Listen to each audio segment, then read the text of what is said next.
जगत कल्याणकारी भगवान शंकर की पावन कथा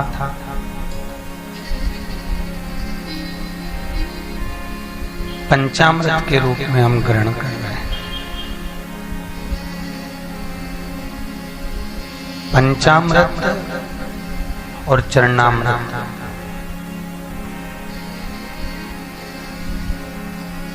इन दोनों में बहुत अंतर है।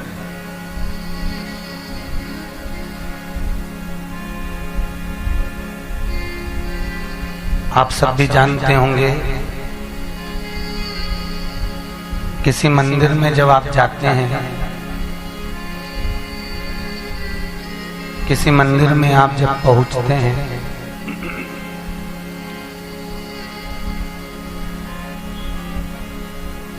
तो वहां जल में तुलसी को डालकर तुलसा महारानी के कुछ दल को उसमें भिगोकर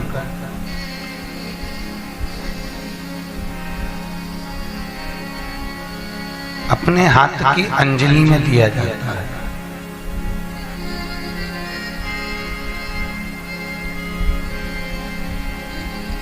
उसी को हम अपनी भाषा में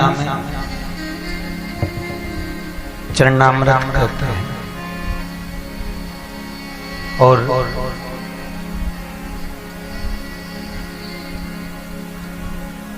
जब घर में सत्यनारायण भगवान की कथा हो, अभिषेक हो, पूजन हो, पाठ हो,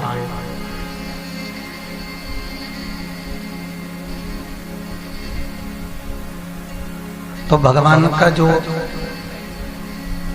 दूध, दही, शहद, घी, शक्कर, इन सभी सामग्रियों से जो प्रभु का स्नान कराया जाता है, और वो जो सामग्री वो प्रभु के अभिषेक का जो भाग इकट्ठा होता है, उसको हमारे यहाँ हिंदू धर्म में पंचामृत कहा गया है।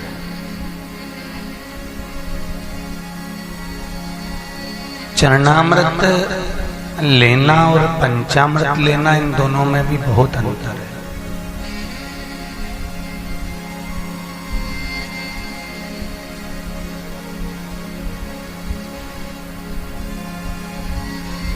चरणामृत लेने का एक अपना तरीका होता है, पंचामृत लेने का एक अपना तरीका होता है।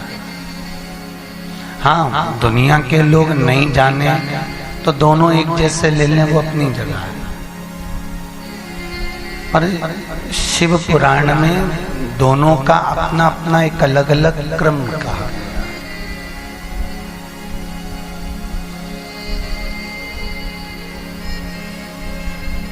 जैसे जीवन जीना, अब जीने को तो क्या एक पशु भी जी रहा है। सुबह से उठा, कुछ घूमा फिरा, खाया पिया,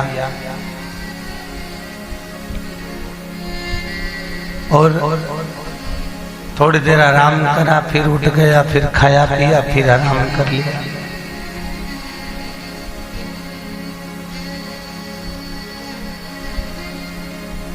पर पशु का जो जीवन जीना है, ये जीवन जीने का सही तरीका नहीं है।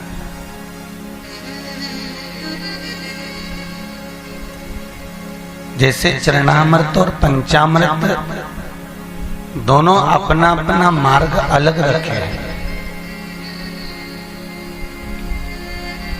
उसी तरह मनुष्य का जीवन और पशुता का जीवन दोनों अलग अलग मार्ग रखे हैं।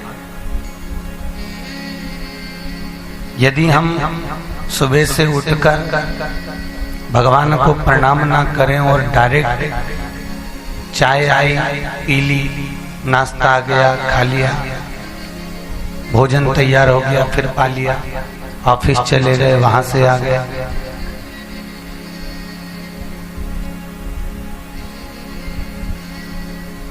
दिन भर हम भी अगर यही कर रहे हैं कि खाया पिया और सोए या अपना कर्म कर, तो फिर पशु में और हम में अंतर क्या रहेगा?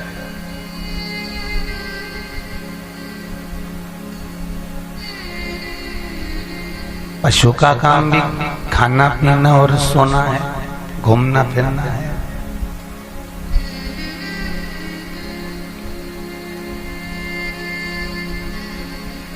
पशु में और हम में कोई विशेष फिर अंतर नहीं रह जाता है। अंतर का जो भाव कहा गया, चरणामृत लेने के बाद अपन हाथ को कहाँ ले जाते हैं? जम के बोलो जरा। मस्तक पर। और पंचामृत लेने के बाद अपन हाथ को कहाँ ले जाते हैं? अब कई लोग तो सिर पे ही ले लेते होंगे। तो यहाँ दही चिपक जाए, घी चिपक जाए तो लोग समझ जाएं कि कहीं सत्यनारायण जी की कथा में से आ रहा है, कथा में से पहुंचा हुआ है।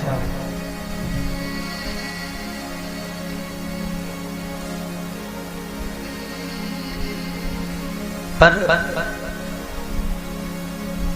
प्रभु के चरणारविंद का जल चरणामृत लेने के बाद हमारा हाथ मस्तक चढ़े, ये जरूरी है। क्योंकि प्रभु के चरण का जल हमारे मस्तक पर चढ़ेगा, तभी हम जैसे पापियों का उद्धार हो सकेगा।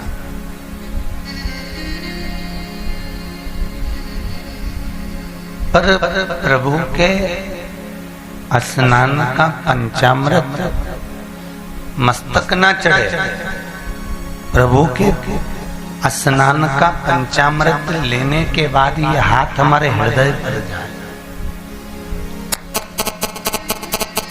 और हाथ जब हृदय पर जाए, क्यों? क्योंकि चरण का जल मस्तक चढ़ेगा तो उद्धार होगा। और प्रभु के स्नान का दर्शन का जो पंचामृत है, हम हाथ हृदय पर लेंगे तो भीतर परमात्मा की झांकी का दर्शन निरंतर मिलता रहे। ये भाव है हमारा शिव महापुराण का चरणामृत और पंचामृत। एक पशुपति व्रत होता है। यदि कोई विशेष समस्या हो जो आप नहीं बता सकते किसी को, बहुत तकलीफ चल रही हो, बहुत कष्ट हो रहा हो, बहुत ज्यादा दुखी हो, तो 5 सोमवार पशुपति व्रत कर लो। कितने सोमवार? 5। पशुपति व्रत करने का नियम अच्छे से समझिएगा। 5 सोमवार करना है। कोई से भी सोमवार से चालू कर सकते हो। कैसे करना है? सुबह के समय पर भगवान शंकर का अभिषेक पूजन करने मंदिर में चले जाओ, पूजन अर्चना आराम से कर आओ। शाम के समय वही थाली लाकर घर में रख लो। सुबह के समय फलहार कर लो या मीठे का भोजन कर लो। अर्थात मीठा का भोजन मतलब फलाहारी भोजन, जो भी मीठे का है वो करें। शाम के समय घर से 6 दिए लगाकर लेके जाएं घी के। कितने दिए? 6। साथ में कुछ मीठा बनाकर लेकर ले। शंकर जी के मंदिर में जाकर मीठे के 3 हिस्से कर दें।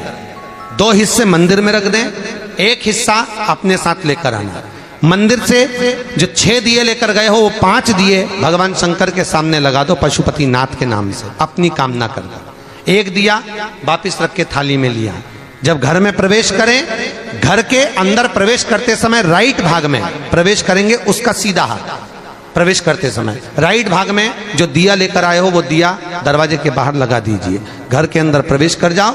जब भोजन करो शाम को, तो जो आपने 3 हिस्से करे थे उसका जो हिस्सा लेकर आए हो वो हिस्से के साथ में भोजन कर लीजिए। इसको कहते हैं पशुपति व्रत। मात्र 5 व्रत कर लो। अगर कोई समस्या है, तकलीफ है, बहुत कष्ट है, तब कोई दिक्कत आ गई है, कोई बीमारी आ गई है, बहुत कष्ट ज्यादा हो रहा है, कोई कर्जा बढ़ गया है, कोई देन लेन रह गया है, कोई परेशान कर रहा है, तो पशुपति व्रत आप कर सकते। ये व्रत आपके जीवन में 5 व्रत करोगे और काम सफल हो जाए। इसको कहते हैं पशुपति व्रत।